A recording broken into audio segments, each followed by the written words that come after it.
The Tower of Babel has always been surrounded by mystery and diverse interpretations. Although many people only know the story superficially, the biblical account of it is rich in details and meanings that are not always so obvious. To begin with, it is worth clarifying that the term Tower of Babel does not appear exactly in this way in the original biblical text, but became popular as a reference to the tower mentioned in Genesis chapter 11. The name Babel carries deep meanings. While in Akkadian, Babel means gate of God, in Hebrew the name connects with the idea of confusion or mixture. It is precisely this confusion that marked the event narrated in the Bible. Before you begin, like this video, subscribe to the channel and activate the bell so you don't miss any content. This helps us a lot and ensures that you are always up to date with our videos, full of curiosities and reflections. Now let's delve into the fascinating history of the Tower of Babel and find out who built it and where it was. After the Great Flood, God ordered humanity to spread across the earth and repopulate it. However, one group decided to ignore this divine order and remained united on the plain of Shinar, where they founded the city of Babel. There, led by Nimrod, one of the most intriguing characters in the Bible, they began a grand project, the construction of a fortified city with an immense tower that would reach the heavens. This tower was more than just an architectural work. It was a symbol of human ambition and disobedience. The city of Babel, also mentioned as the first seat of Nimrod's kingdom, is known to have been the embryo of the future Babylon. Nimrod, described as a mighty hunter before the Lord in Genesis, was responsible not only for founding Babel, but also other important cities of antiquity such as Erech, Akkad, and Calneh. His leadership and influence seem to have contributed to the climate of rebellion that characterized Babel and its famous tower. The construction of the Tower of Babel was monumental, especially by the standards of the time. In the absence of stone or other more durable materials in the region, the inhabitants of Babel used clay bricks dried in the sun or baked in ovens. Bitumen, a type of natural resin, served as mortar. This construction technique was common in Mesopotamia and explains how they were able to build such imposing structures even with limited resources. But why build such a tall tower? Some scholars suggest that fear of a new flood may have motivated the people to create a tower that would protect them from future floods. Others interpret the tower as an act of defiance against God, an attempt to assert human self-sufficiency and reject the need to trust in divine promises.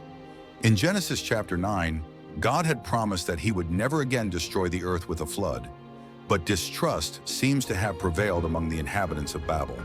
The shape of the tower was probably modeled on the Mesopotamian ziggurats, which were temples in the form of step pyramids. These structures, accessible by stairs or ramps, often had a sanctuary at the top where deities were honored. However, there is no evidence that the Tower of Babel served as a religious temple, especially since its construction was interrupted.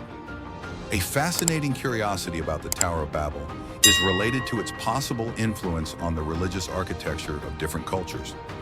Many scholars believe that Mesopotamian ziggurats, large stepped structures that served as temples, inspired not only the biblical narrative, but also many buildings around the ancient world.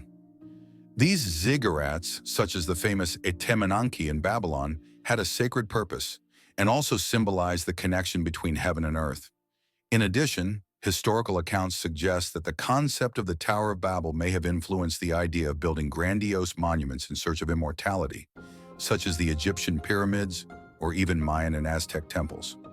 The story of the Tower of Babel continues to spark debate and reflection, not only about its origins, but also about its universal significance of ambition, unity, and the limits imposed by divine intervention.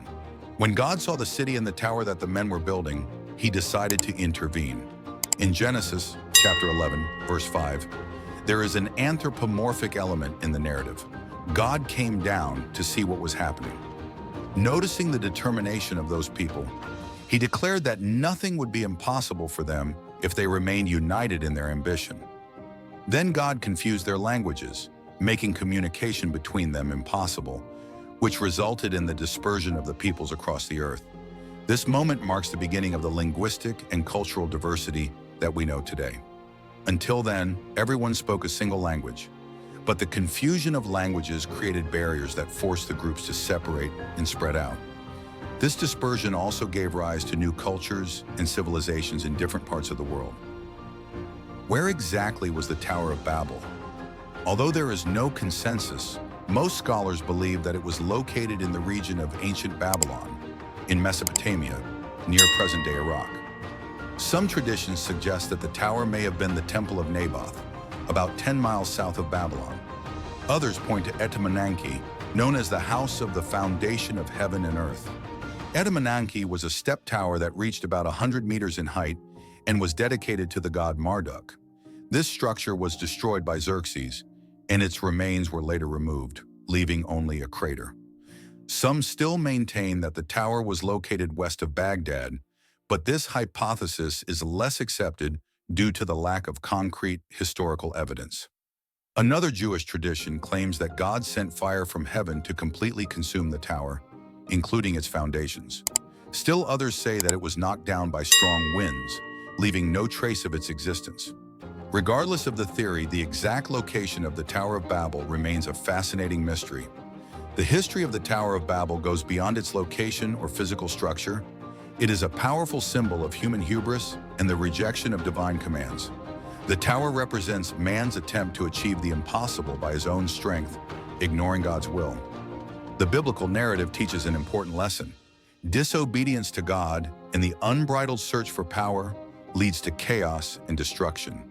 The confusion of languages was a divine judgment, but also a milestone in the history of humanity, shaping the world as we know it. If you are not yet subscribed to the channel, this is your chance. Click the subscribe button now and don't forget to leave your like, because this helps us a lot to continue bringing you incredible content. Also, activate the notification bell to be notified as soon as we publish a new video, and we want to know more about you. Comment below where you are watching us. And be sure to check the link in the video description to access exclusive content that we have prepared especially for you.